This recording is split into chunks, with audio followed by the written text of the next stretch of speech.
வணக்கம் அன்பு மாணவ செல்வங்களே. இன்று நாம் கற்க இருக்கக்கூடிய பாடம் உரைநடை உலகம் தமிழரின் கப்பற்கலை.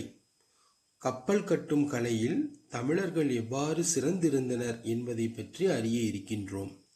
நீர்வழி பயணம் எவ்வாறு தொடங்கியது, கப்பல் கட்டும் கலை எவ்வாறு இருந்தது, பாய்மர கப்பல்கள் எவ்வாறு வடிவமைக்கப்பட்டன, கப்பலின் உறுப்புகள் எவை, கப்பலை எவ்வாறு செலுத்தினார்கள் என்பதை பற்றி அறிய இருக்கிறோம்.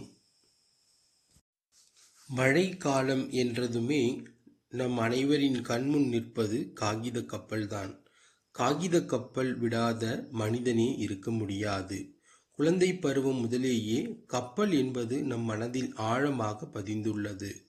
அதனை பற்றிய விரிவான விளக்கங்களை இலக்கியங்கள் தருகின்றன. நம்முடைய தமிழர்கள் கப்பல்களை கட்டினர் என்பதற்கும், கப்பல்கள் மூலம் வெளிநாடுகளுக்கு சென்று வணிகம் செய்தனர் என்பதற்கும் நம் இலக்கியங்களில் ஏராளமான சான்றுகள் உள்ளன. நமக்கு கிடைத்த நூல்களிலேயே மிகவும் பழமையான நூல் தொல்காப்பியமாகும். அதனை இயற்றியவர் தொல்காப்பியர் ஆவார். அவர் அந்நூலில் முன்னீர் வழக்கம் என்று கடற்பயணத்தை குறிப்பிடுகின்றார்.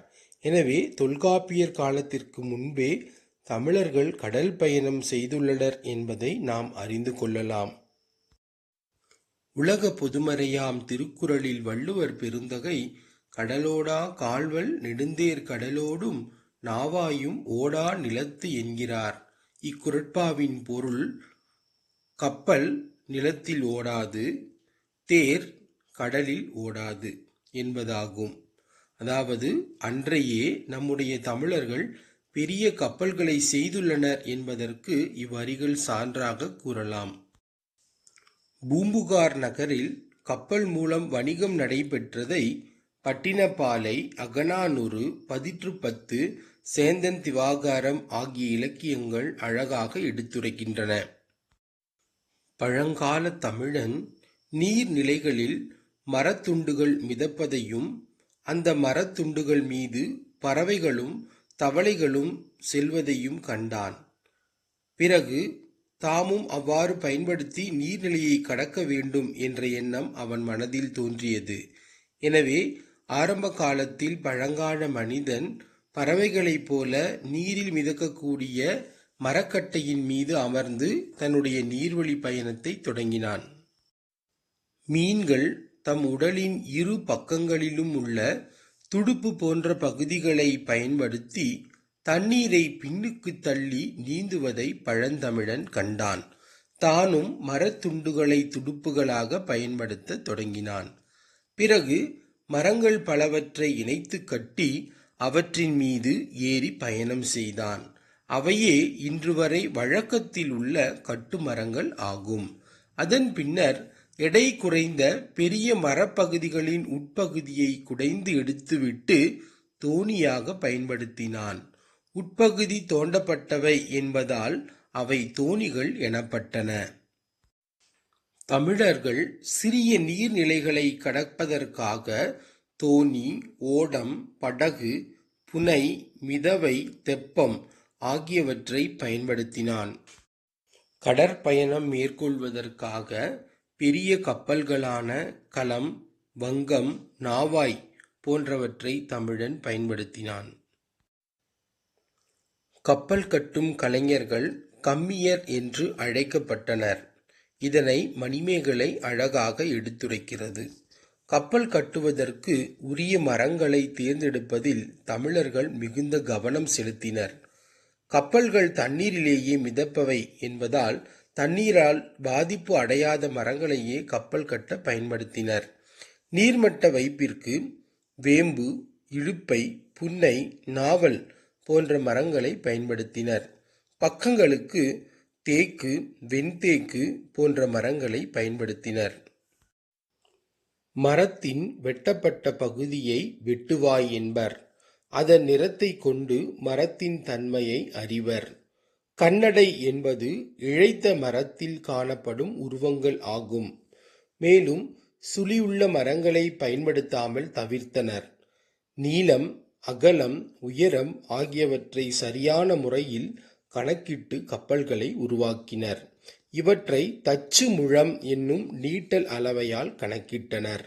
பெரிய படகுகளில் முன்பக்கத்தை யானை, குதிரை, அன்னம் முதலியவற்றின் தலையை போன்று வடிவமைப்பதும் உண்டு.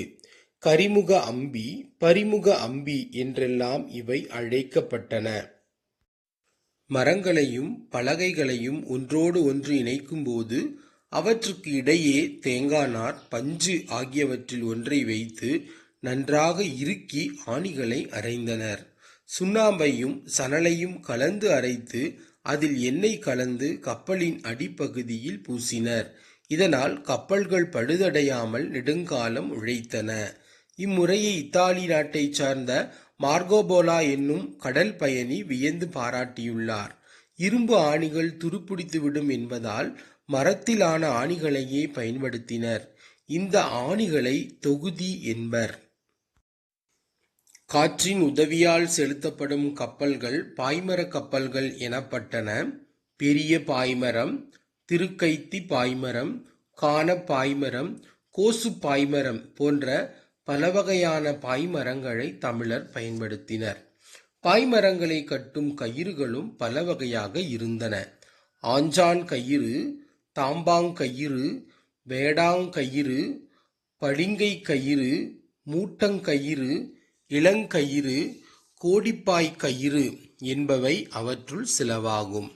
பாய்மரக் கப்பலின் பாய், கயிறு ஆகியவற்றில் பழுது ஏற்படும் பொழுது அவற்றை மரப்பிசின் கொண்டு இணைத்தனர் என்று சங்க இலக்கியமான பரிபாடல் கூறுகிறது. எறா, பருமல், வங்கு, கூம்பு, பாய்மரம், சுக்கான், நங்கூரம் போன்றவை கப்பலின் உறுப்புகளுள் சிலவாகும். கப்பலின் முதன்மையான உறுப்பாகிய அடிமரம் எறா எனப்படும்.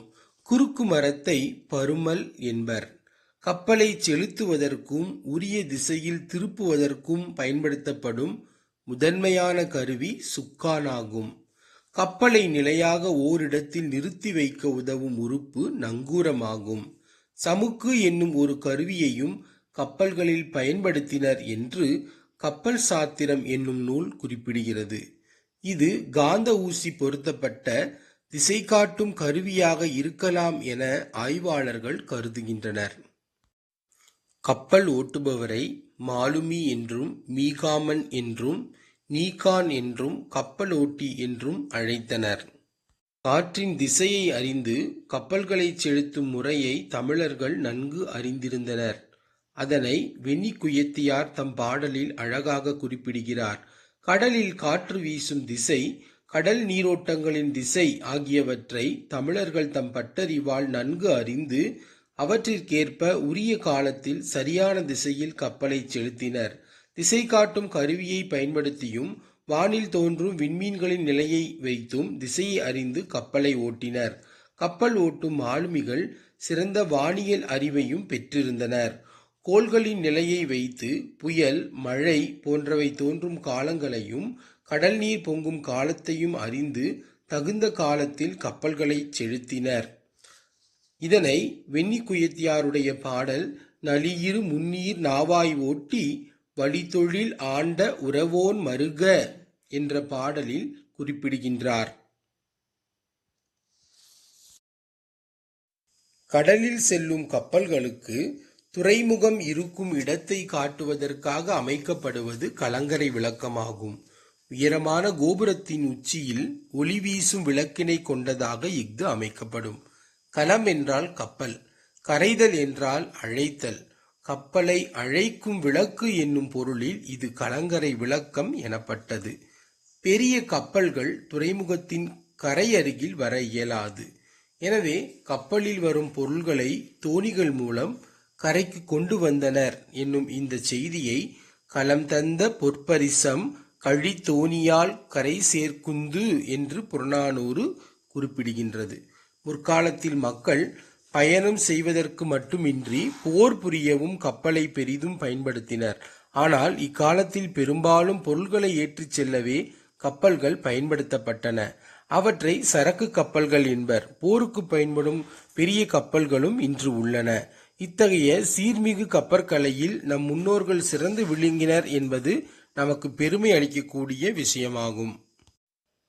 அன்பு மாணவ செல்வங்களே, இக்காணொளியை பயன்படுத்தி பாடநூல் மதிப்பீட்டு வினாக்களுக்கு விடை எழுதி பார்த்து பயிற்சி எடுத்துக் கொள்ளவும்.